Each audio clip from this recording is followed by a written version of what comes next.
अस्सलाम वालेकुम। Style blender में आप सबको खुशामदीद। आज की इस वीडियो में आपको पुरानी शलवार से नाप लेना और कम कपड़े में शलवार बड़े घेर की किस तरह से कटिंग की जा सकती है। तो ये जो मैं शलवार बना रही हूँ ये लार्ज साइज़ की शलवार है। तो आपको सबसे पहले तो जिन जिन चीज़ों की ज़रूरत होगी पहले हम नाप ले लेंगे हर चीज़ की। उसमें आपको पूरी लेंथ चाहिए, बेल्ट समेत के टोटल लेंथ कितनी बनती है। उसके बाद आपको चाहिए बेल्ट की लेंथ, बेल्ट की विड्थ, और फिर बेल्ट से नीचे जो शलवार का हिस्सा है वो कितना लंबा है और क्रॉच एरिया कितना है आपका, ये सारी, और हिप्स जो सबसे चौड़ा हिस्सा है शलवार का वो कितना है, हम उसे हिप्स का नाम देंगे।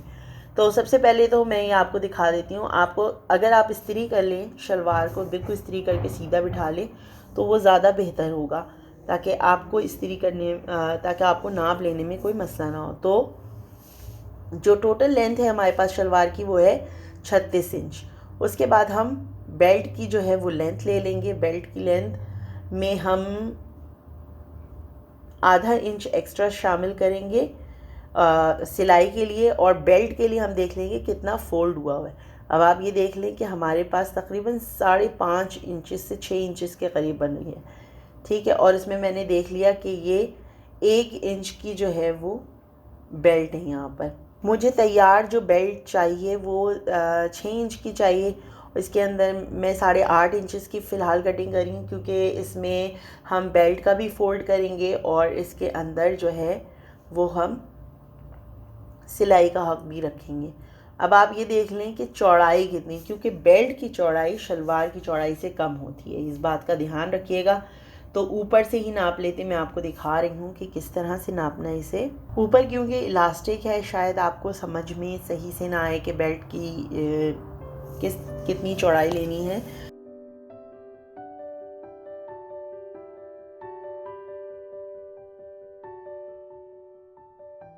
बेल्ट की जो चौड़ाई है वो 26 इंच है। 25 इंच जो है वो 26 इंच तैयार है और 1 इंच हम एक्स्ट्रा ले रहे हैं, क्योंकि मेरी बेल्ट में जोड़ डलेगा, कपड़ा कम है तो मैं 1 इंच ले रही हूँ। लेकिन अगर आपकी पूरी एक राउंड में बन रही है, सीधे कपड़े में बन रही है, तो आप सिर्फ आधा इंच एक्स्ट्रा लेंगे। इसके बाद हम नाप लेते हैं हमारी जो बकिया शलवार है, तो वो है 30 इंचेस की, जो बाकी का हिस्सा है। अच्छा, अगर आप जो है वो पाइंचे अलग से नहीं बनाएंगे, यानी शलवार में ही उस कपड़े को स्टिच करेंगे, तो आप 2 से 2.5 इंचेस तक एक्स्ट्रा लेंगे, जितना चौड़ा आपने पाइंचा बनाना है। लेकिन अगर आप कपड़ा अलग से लगाकर फिर बुकरम लगाकर पाइंचे की सिलाई करेंगे तो सिर्फ 30 इंचेस में हम आधा इंच मिलाएंगे। लेकिन मेरी कोशिश ये होगी कि मैं पाइंचा जो है वो 7 कटिंग करूँ शलवार के, इसलिए मैं इसमें 2.5 इंच बढ़ा के रख रही हूँ। अब हम क्रॉच एरिया टोटल देख रहे हैं। टोटल हमारा तकरीबन जो है वो 14.5-15 इंचेस बनेगा, और टोटल क्रॉच एरिया हमारा बनना चाहिए तकरीबन 16 इंचेस का। और जो सिर्फ हमने शलवार के ऊपर कटिंग करना है वो 10 इंचेस का है। हम आधा इंच इसमें बढ़ा के लेंगे, उसकी वजह ये है कि हम वो सिलाई में हमारा आ जाएगा। इसके बाद पाइंचे की चौड़ाई कितनी है वो ले लें, 7.5 इंचेस।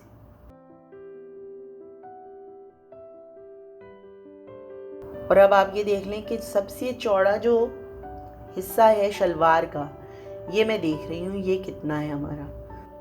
हमें टोटल जो कपड़ा चाहिए वो 44 इंच का चाहिए। सो ये हमारी जो है फ़िलहाल ये हमारी नाप आ गई हमारे पास। अब हम जो है कपड़े के ऊपर कटिंग करेंगे। कपड़ा जो है वो मैंने अलग कर लिया है। 44 इंच हमें तैयार चाहिए। तो आप ये देख लें, मैंने 4 फोल्ड में कपड़ा तो तय कर लिया है, लेकिन मेरे पास चौड़ाई मुकम्मल नहीं है, ये चौड़ाई में कपड़ा कम है, तो उसके लिए मुझे जोड़ लगाना पड़ेगा ऊपर के हिस्से में। तो मैं ऊपर के हिस्से में जो है वो जोड़ लगा लूँगी, और नीचे जब वो हम कटिंग करने लगेंगे तो उसकी शेप वैसे ही आ जाएगी। मैं एक दफ़ा आपको नाप के भी दिखा देती हूँ कि हमारी जो इस वक्त लेंथ है और विड्थ मैंने कितनी दी है। सबसे पहले तो मैं शलवार की लेंथ निकाल लेती हूँ जो हमारे है, जो मुझे चाहिए 33 इंचेस। 2.5 इंचेस जो है वो इसलिए कि पाइचा नीचे से फोल्ड कर दूँगी, और आधा इंच जब हम बेल्ट लगाएंगे इसके अंदर तो वो आधा इंचेस उसके अंदर शामिल हो जाएगा। अब आप ये देख लें, ऊपर से जो चौड़ाई है वो हमारी तकरीबन 19.5 इंचेस बन रही है, क्योंकि साइड से कपड़ा जो है वो बराबर नहीं है और वो हमें कटिंग करना पड़ेगा आधा इंच के करीब। तो हमें 44 इंच चाहिए, तो तकरीबन जितने मेरे पास कपड़े की अब फालतू जो मेरे पास कपड़ा है उसकी चौड़ाई बचेगी वो मैं इसमें लगा लूँगी। सबसे पहले लेंथ के ऊपर निशान लगाकर हम शलवार की जो लंबाई है, लेंथ है, वो हम अलग कर लेंगे, और उसके बाद हम जो बचा हुआ कपड़ा है उससे बेल्ट कटिंग करेंगे, और जो बाकी हमें चीज़ों की ज़रूरत है वो कर लेंगे हम कटिंग। तो सबसे पहले मैं बेल्ट कटिंग कर लेती हूँ, क्योंकि बेल्ट जो है वो मैं उसके लिए मेरे पास कपड़ा होना चाहिए। तो बेल्ट मैंने जो है वो बिल्कुल जो हमने निशान लगाया था उसके हिसाब से कटिंग कर लेंगे। बेल्ट की हमारी जो लंबाई है वो है 8 इंचेस। मैं 8 इंचेस थोड़ी बढ़ा के ले रही हूँ, क्योंकि मैं इसके अंदर जो इलास्टिक जो डलेगी वो चौड़ी है। लेकिन अगर आपके पास इलास्टिक जो है वो पतली है तो उसके लिए आपने सिर्फ उतना ही कपड़ा एक्स्ट्रा लेना है जितनी चौड़ी आपकी इलास्टिक है। बेल्ट का कपड़ा अलग कर लेंगे अब हम। जो बचे हुए पीसेस थे उनको मैंने इस तरह से जोड़ लिया है और बीच का निशान इस्त्री की मदद से लगा लिया है, ताकि जब मैं सिलाई करने लगूं तो हमें जो है वो सिलाई करने में आसानी हो। इसे मैं फ़िलहाल बीच में से कटिंग नहीं कर रही हूँ, क्योंकि इस कपड़े का धागा बहुत निकलता है, तो सेफ़ मेरे लिए यही है कि कपड़ा कम भी नहीं पड़ेगा इस तरह से। सबसे पहले हम इसकी सिलाई कर लेंगे, और उसके बाद जो हमें कटिंग करनी होगी उसके अकॉर्डिंग हम कटिंग कर लेंगे। सिंपल सी सीधी सिलाई करनी है, बस जोड़ वाला कपड़ा हो इस तरह से ऊपर रखकर इसकी मैं सीधी सिलाई कर लूँगी। इसी तरह मैं अपने दोनों जोड़ जो है वो दोनों पाइचों में लगा लूँगी, और इस्त्री से फिर हम बिठा लेंगे इसको। इस तरह हमें कटिंग करते वक्त आसानी हो जाएगी।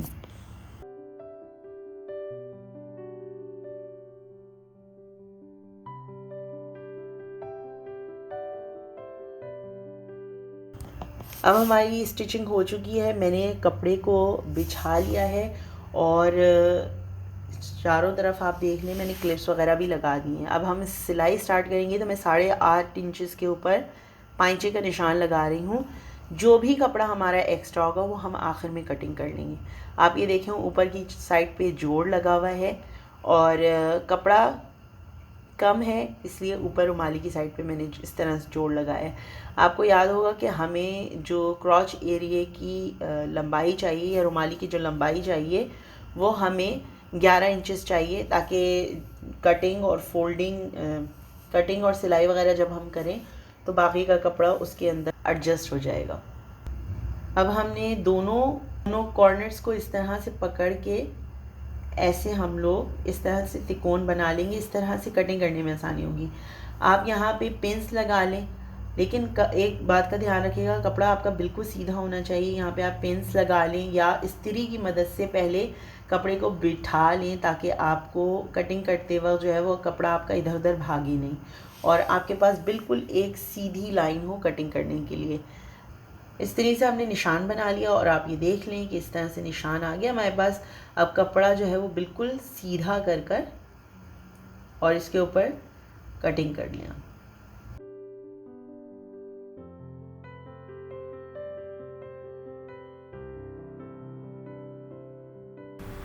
हमने जब कटिंग किया था तो जो आसन का हिस्सा था, या जो हिप्स एरिया की तरफ जो है हमने कटिंग की थी, जो जॉइंट बना था हमारा, वो हमने बीच में से कटिंग कर लिया था। अब जो है हम उसे भी जोड़ लेंगे। अगर आपके पास ओवरलॉक मशीन है तो वो ज़रूर करवा लीजिएगा, क्योंकि ये वाला हिस्सा जो होता है ये थोड़ा सा भारी हिस्सा होता है, और यहाँ पे प्रेशर बहुत पड़ता है और सिलाई आसानी से टूट सकती है यहाँ की। इसके बाद मैंने ये देखिए बेल्ट तैयार कर लिया। हमारी बेल्ट जो है वो 6.5 इंच के ऊपर रेडी है। 6 इंच हमें तैयार चाहिए। मैंने आपको जैसे पहले बताया था 6.5 इंच के ऊपर इसलिए रेडी है ये, क्योंकि आधा इंच अभी हमने इसको शलवार के साथ मोड़ना है। आप ये देखें, हमें 26 इंच तैयार बेल्ट चाहिए थी, 26 इंच तैयार बेल्ट है। इसके बाद हमें ये करना है, बेल्ट हमने जब बिल्कुल अपनी रेडी कर ली है, तो उसके बाद अब हम शलवार के ऊपर हमने किस तरह से यहाँ पर चुन्नी डालनी है वो हम करेंगे। तो जो पहले बीच का मेरा हिस्सा है वो मैं अच्छी तरह बिठा लूँगी, क्योंकि बीच में जो है वो जॉइंट लगा हुआ है, तो इस बात का थोड़ा सा ख्याल रखिएगा कि जॉइंट आपस में मैच कर रहे हों। उसके बाद कॉर्नर से 3-3.5 इंचेस के ऊपर जिसके जितना आपकी कस्टमर की शलवार के ऊपर मुड़ा हुआ है, आप बिल्कुल अकॉर्डिंग उसके चलें, तो आपको बिल्कुल किसी चीज़ में मुश्किल नहीं होगी। दोनों तरफ से पहले मैं मोड़ लूँगी। उसके बाद आप चाहें तो बीच में एक चौड़ी सिलाई लगाकर धागा खींच के चुन्नी डाल सकती हैं, क्योंकि कपड़ा कम होता है तो ये सबसे बेस्ट तरीक़ा है चुन्नी डालने का। लेकिन अगर आपके पास कपड़ा ज़्यादा है तो हाथ की मदद से चुन्नी डालें, वो चुन्नी भी बहुत अच्छी लगती हैं। लेकिन आप को मैं ये रेकमेंड करूँगी कि जो आपकी कस्टमर ने आपको शलवार या जो कुछ भी नाप के लिए दिया है, आप कोशिश करें बिल्कुल अकॉर्डिंग उसके सिएं। अगर उन्हें किसी चीज़ में अगर वो ज़ाहिर सी बात है कस्टमर पहले आपको बता देता है कि हमें इस तरह की ये चीज़ नहीं चाहिए या वो चीज़ पसंद नहीं है, तो वो आप कटिंग करने से पहले हर चीज़ क्लियर कर लें अपने पेपर या पैड के ऊपर या कॉपी या नोटबुक, जो भी जिस पे भी आप नोट्स बनाती हैं कस्टमर्स के, तो वो जो है वो नोट्स आप पहले से उनसे लेके रख लें। लेकिन अगर आपको बीच में भी कुछ क्लियर नहीं हो रहा कटिंग करते वक्त, तो राइट अवे पहले अपने कस्टमर को कॉल करें, उनसे पूछें कि वो क्या चाहती हैं, और आपका जब माइंड बिल्कुल क्लियर हो जाए तो उसके बाद आप जो है वो उनसे फिर कटिंग करने बैठिएगा। अब इस तरह मैंने किया ये है कि इस तरह से मैंने बेल्ट पे भी निशान लगा लिए थे बीच के और साइड के, और मैंने अपनी शलवार के ऊपर भी निशान लगा लिए थे। तो उसके बाद बिल्कुल पहले कॉर्नर्स को मैं आपस में बिठा लूँगी, और उसके बाद आप ये देखें मुझे पता चल जाएगा कितना कितना कपड़ा एक्स्ट्रा है, तो इसके हिसाब से मैं सीती जाऊँगी और साथ साथ चुने बनाती जाऊँगी।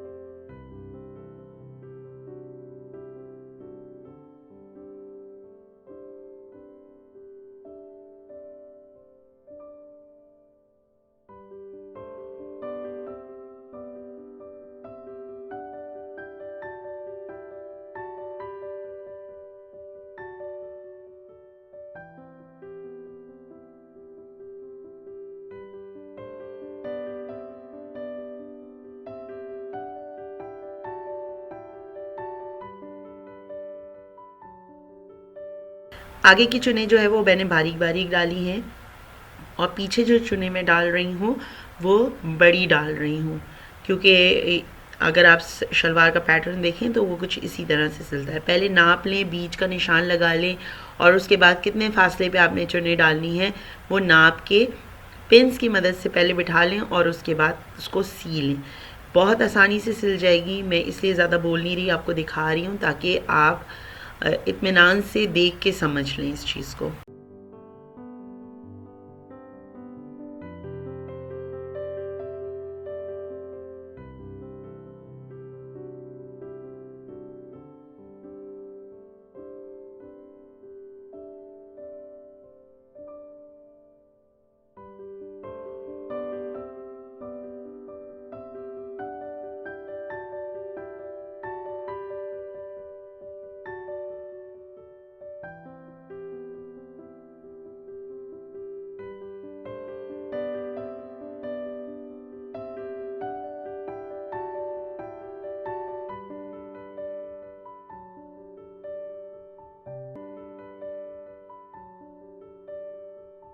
अब बारी आती है पाइंचे की। जब मैंने आपको बताया था कि अगर आप साथ में कटिंग कर रहे हो तो 2.5 इंच ज़्यादा लीजिएगा, मैंने यहाँ पे 3 इंच ज़्यादा लिया है। तो कपड़ा मैंने इसलिए ज़्यादा लिया है क्योंकि मैं डबल फोल्ड करूँगी। ये हल्का थोड़ा बारीक कपड़ा है, थोड़ा सी थ्रू है, तो मैं नहीं चाहती कि बुकरम इसके ऊपर से नज़र आए। तो सबसे पहले मैंने ये किया है कि बुकरम को लेके नाप लिया है कि मेरा कितना चौड़ा बुकरम है। उसके बाद इसको नीचे से मैंने डबल फोल्ड कर लिया है, और अब मैं साथ साथ इसके बुकरम जो है वो सी लूँगी।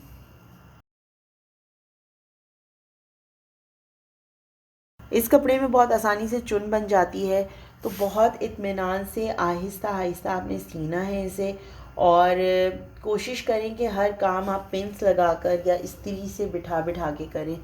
ज़रूरी नहीं कि जैसे मैं अगर थोड़ा फ्री हैंड करें, क्योंकि मुझे इतनी प्रैक्टिस है, इतने सालों की प्रैक्टिस है, तो मैं ये काम फिर भी कर सकती हूँ। लेकिन हमसे भी कभी कभी ये काम गलत हो जाता है, ऐसा नहीं कि हम हर दफ़ा ही परफेक्ट बनाते। तो मैं हमेशा ये कहती हूँ कि इस्त्री जो है और पिंस वो हमेशा साथ में रखें ताकि आपको आसानी हो हर काम करने की। बस मैं सीधी सीधी लाइन लगाऊंगी। कुछ लोग जो होते हैं वो पूरा पाइंचे के ऊपर लाइन लगाते हैं, कुछ लोग होते हैं जो दो ऊपर सिलाइयाँ लगाते हैं, दो नीचे सिलाइयाँ लगाते हैं। वो आपकी मर्ज़ी है, आप किसी भी स्टाइल का बनाना चाहें। आप चाहें तो एक एक सिलाई के साथ भी इसको कंप्लीट कर सकते हैं।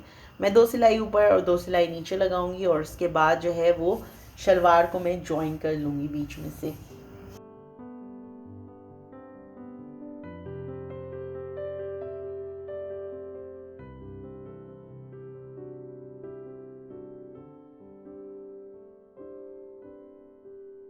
अब आप ये देख लें कि मैं किस तरह से इसे सीधा कर रही हूँ। तो जितनी मुझे शलवार की पाइंचे की चौड़ाई चाहिए थी वो देखें मैंने चौड़ाई पकड़ के और रुमाली वाला जो हिस्सा था वहाँ तक इसको चुटकी से पकड़ लिया है ताकि मुझे आइडिया हो जाए कि कितनी मुझे इसकी सिलाई करनी है। फॉल आपके कपड़े का जो बैठता है ना उससे आपको खुद ही अंदाज़ा हो जाता है कि इतनी चौड़ाई काफ़ी है आपके लिए।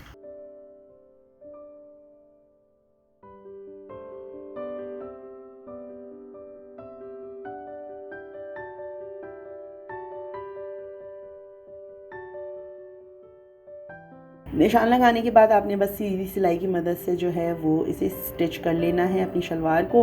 और इस कपड़े को सीते वक्त एक चीज़ का ध्यान रखें, ऊपर वाले कपड़े को पीछे की तरफ जो है वो धकेलते चले जाएं ताकि जो है चुने ना बने और आखिर में जो है वो शलवार अनबैलेंस ना सिले के एक तरफ से जो है वो एक तरफ से पाइंचा ऊंचा नीचा हो रहा है।